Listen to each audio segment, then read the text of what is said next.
Whenever you start a search like this, I know there's all kinds of moving parts, but how big was that piece of having a guy that was, homegrown and knew so much about this area? Yeah, of course, that's always important. It's critical. Really, I've been in lots of parts of the country, and it never do you not want to discount that factor for sure. I think the most critical part for me was I was able to spend a year with him. I got here in 2018. He departed in 2019. So at least I had some connectivity with him even in that year. Mm-hmm. And you learn a lot about individuals, especially in this industry, when you're working with them on a day-to-day basis. And then he departed and really had some amazing experiences since he's left UND. And for us to then bring him back, a hometown guy, really, a home state guy, but really a guy only the fifth time and 28 coaches he's strapped it on and played for UND, was really special. Yeah. What was kind of the point that you realized, like, hey, this is our guy? I think the point was early on, but it was more of a conversation about how will we partner together? And I think it was as much, I want to make sure he understood how committed we were institutionally at the highest level with Dr. Armacost, myself, in what was transpiring since he left. Because we've opened up some facilities since he's departed, and we still have yet to open up where our guys are going to get bigger, stronger, and faster. And so he was in it this morning with a hard hat and kind of the yellow vest. And so we literally have not cut a ribbon. And I think he realizes how efficient and how special this whole environment can be for a number of our sports, but obviously primarily football that we're talking today. Right. Obviously, we've said you've been through coaching searches and you kind of know how these things go. What was the challenge with this one? I know every coaching search is different, but what was the challenge with this one?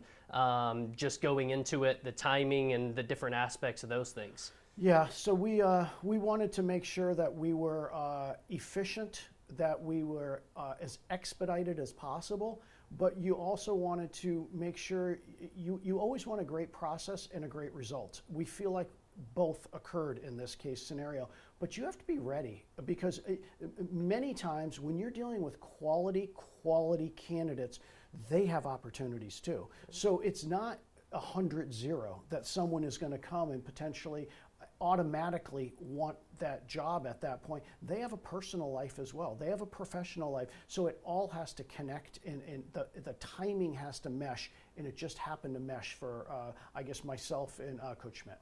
Yeah.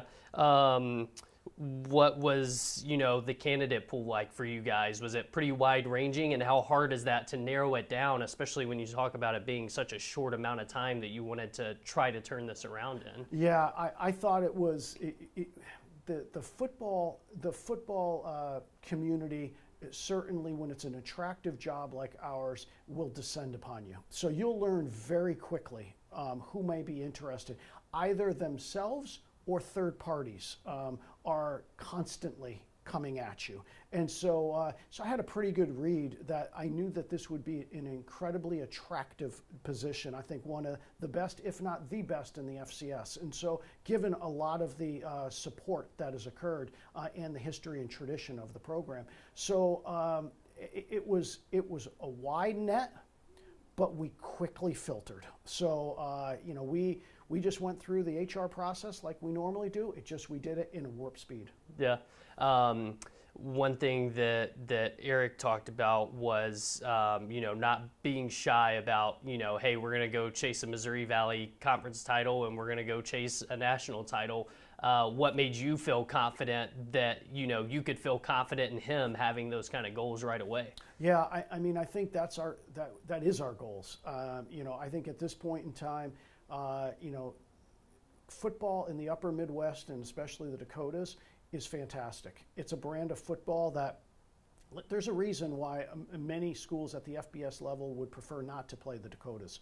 And we feel as if we can be the best Dakota school, we should be vying then, obviously, for conference champions. And if you can vie for a conference championship in this league, you probably are going to be a top seed in the FCS. Yeah, just last couple of things. Yep. The other thing Eric mentioned was this is the only job in the FCS he would have considered applying for. What does that mean to you, knowing that you guys have that kind of reputation and that kind of place in his heart that this is a place that he wants to be that bad? Yeah, I think it really speaks to where the trajectory of his career actually is in this moment. And I think there's no doubt that Sean Lewis they'll turn San Diego State around, and he would have been a part of then what he had done at Fresno, at Washington, and then San Diego State. But for him, and he's the only person in the world at this point in time that actually had his resume, but then also felt that strongly about the University of North Dakota at the FCS level. Yeah. Just last thing, when you look back on, obviously you've been around, so you've seen the ups and downs of this program.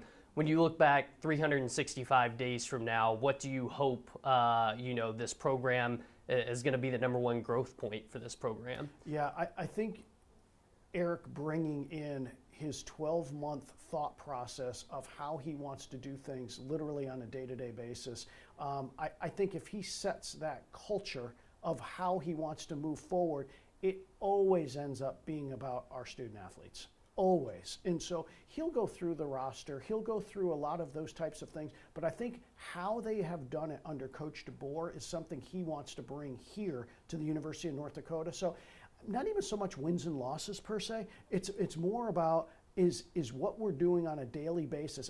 When I go out and see them, in spring ball, in summer workouts, in those types of things, is it exactly what he wants? The competition will come, and the wins and losses, those things will occur, but I think it's more the 365 days.